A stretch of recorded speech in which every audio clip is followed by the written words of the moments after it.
acetators in the morning. Okay, we are on our way out this morning. Hotel worked okay, other than the fact the shower wouldn't work for about the first hour we were here. And there was somebody having a bonfire in the parking lot last night. And here we are waiting for mass transit.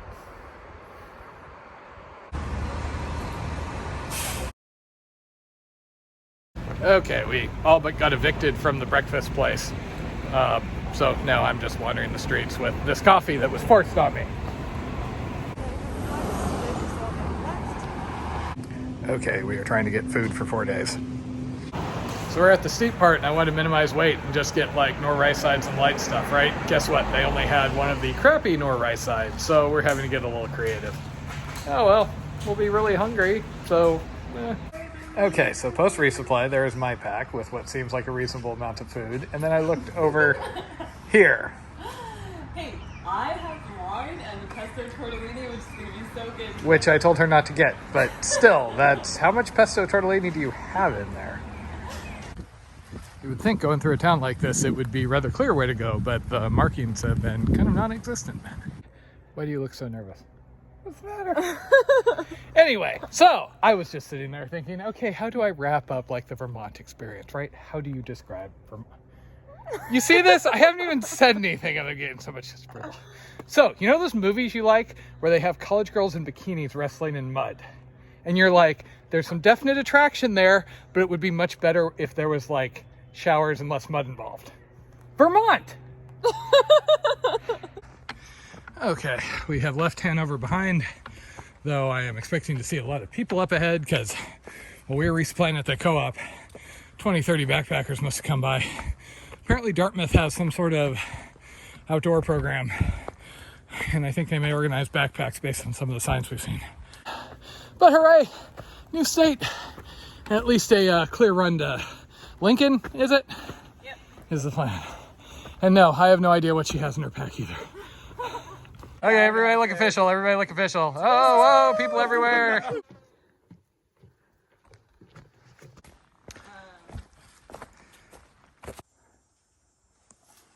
I thought all the mud ended at the Vermont border. What the hey?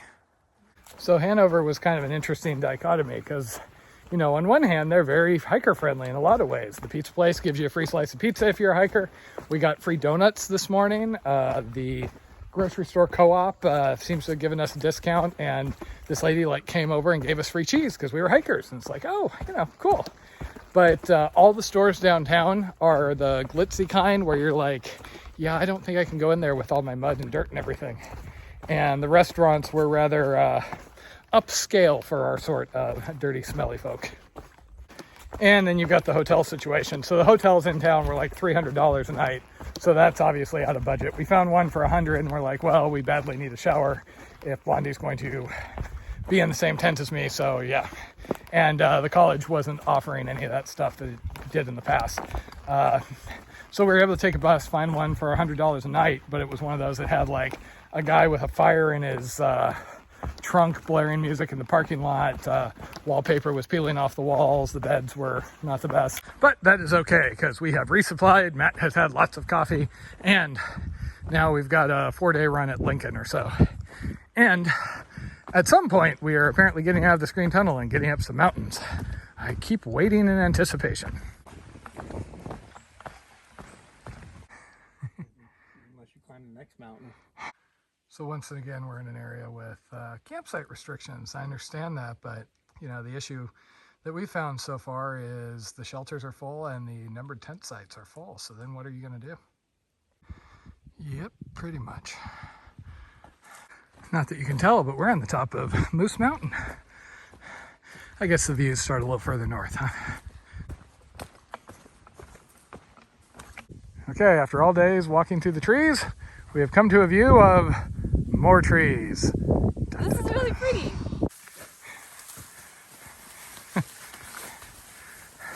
Some places get more trail maintenance than they can stand. Others could use a little more, huh? So it is 7:30.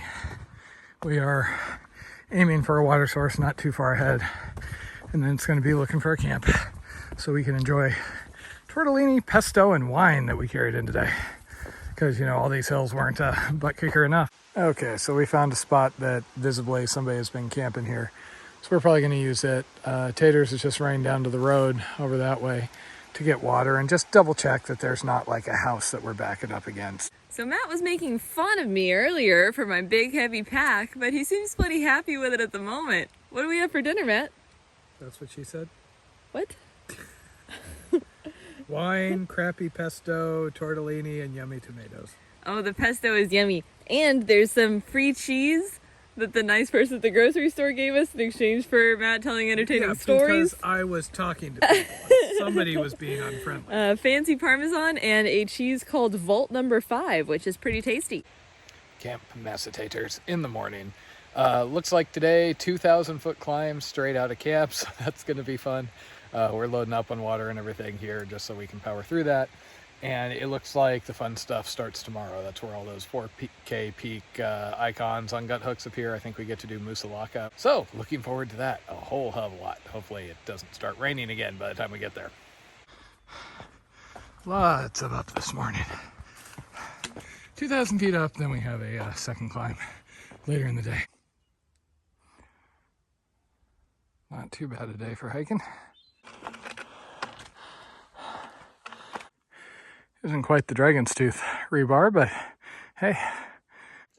So that was fun, except we just got up to the tower 2,000 feet later, and there were a whole bunch of people, and I'm like, new friends, and Blondie scared them all off.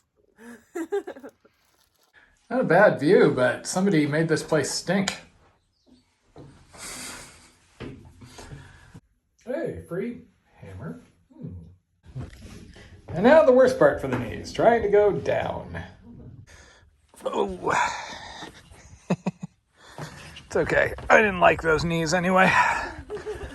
Oh, shouldn't there be an escalator on this thing? I always really like the view just right above the tree line. There's a shelter right over there, hidden in the trees. Okay, now that we successfully went up, the next step is go back down. So we can go up again, up Mount Cube. Ah, joy.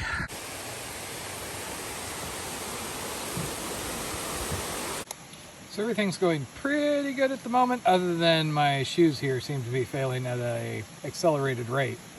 And the replacements don't get here for like 8 days, so this might be a problem.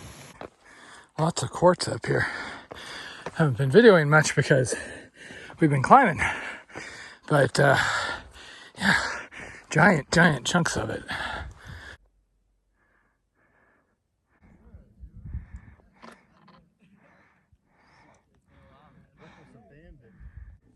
And there's what the near future looks like.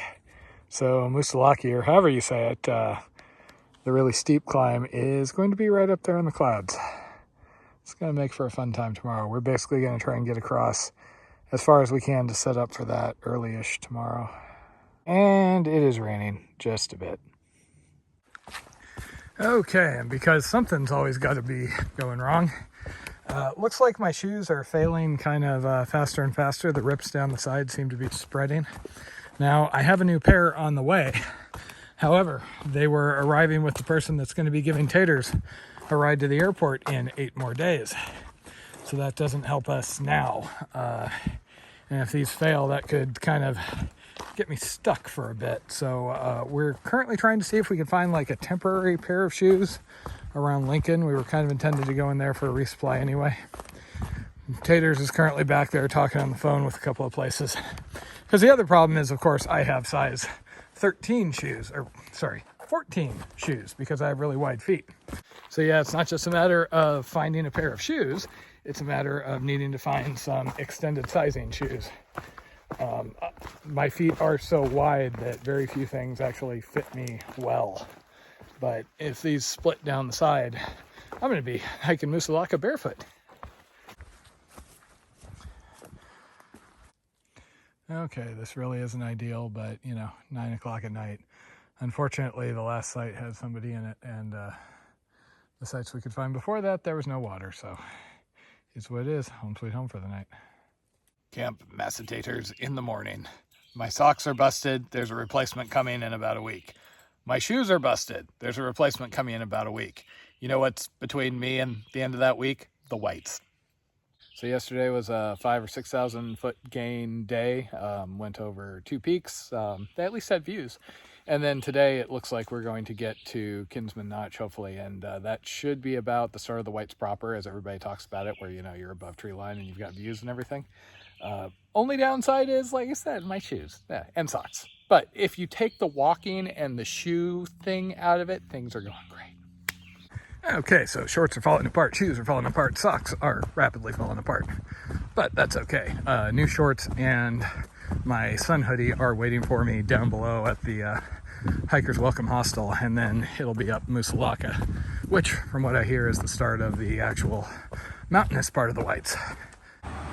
And Roadwalk into the hostel to grab a package. If only I'd known my shoes were going to fall apart like a week ago. Could have had those mailed. Okay, Hiker's Welcome Hostel.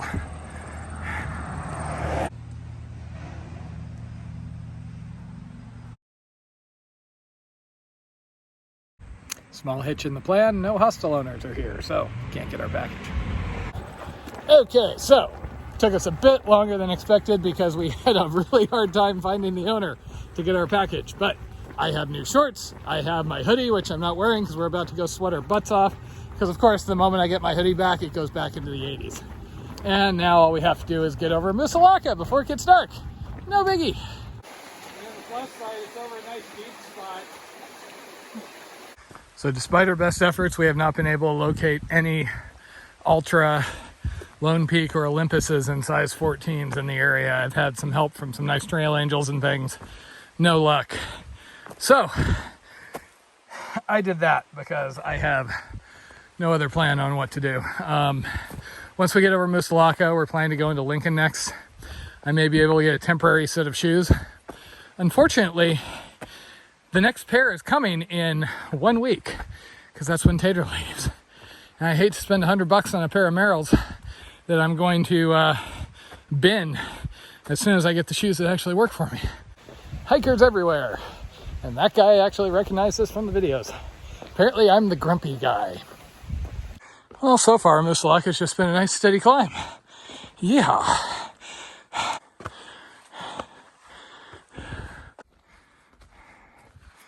Finally. Okay, now we're talking. I'm just picturing how big the mountain must look from his height. Yeah, that's right. Yay, Tater's made it. Finally.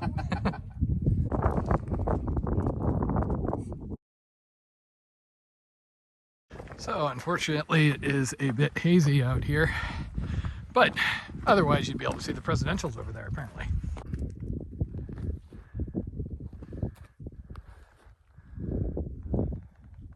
All good other than the hay. Oh man, down below tree line again. Psh, even if they're little midget blondie sized trees.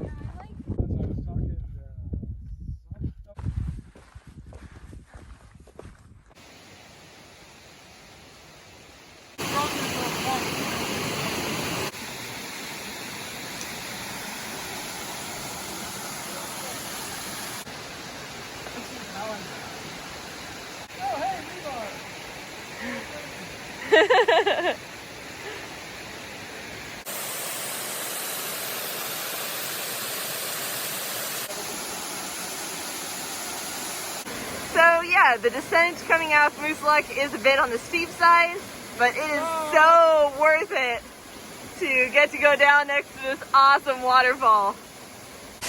I guess this is where they talk about it being beneficial to put away hiking poles.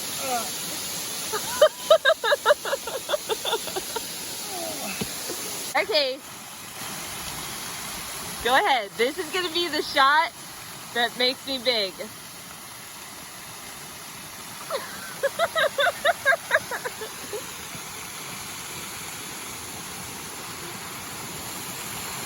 Now we see how long she will hold it for the video before she realizes I'm not taking a picture. This waterfall just keeps going and going. Okay, so we have decided to stay here at, what's the name of this? Pinkham? No, that's later. Beaver Brook. Insert your beaver joke here. Kinsman's Notch is Yes. the road. Insert your beaver joke. And there's a waterfall waterfall right over there. Looks like there's trees right over there. But it works. Home sweet home. Home sweet home. An early day where we're stopping at a mere like 7:15 at night. So Moose Laka was fun. I did really enjoy the climb because it was a long, extended, like 3,000 some feet up that went really well. The down obviously doesn't agree with my knees that much, but you know, what you gonna do? I did kind of have images of the whites being a little more alpine, but still ahead somewhere, I guess. So I actually took the desperate step of trying to wrap my shoes in duct tape to see if I could keep them from falling apart for a few more days, but I don't think this is gonna hold. I had a couple of people who were nice enough to basically check everything in the area to see if there are any size 14 ultras or topos, because those are the two that kind of fit my feet, and there's none in the area. Right now, the pair that I'm supposed to get, it will be here, you know, Friday, but that's a week away. The options are basically hope these survive and make it all the way through the whites, or buy a temporary pair of shoes, deal with whatever issues those cause to get through another week, and then bin them and go to the ones that were sent.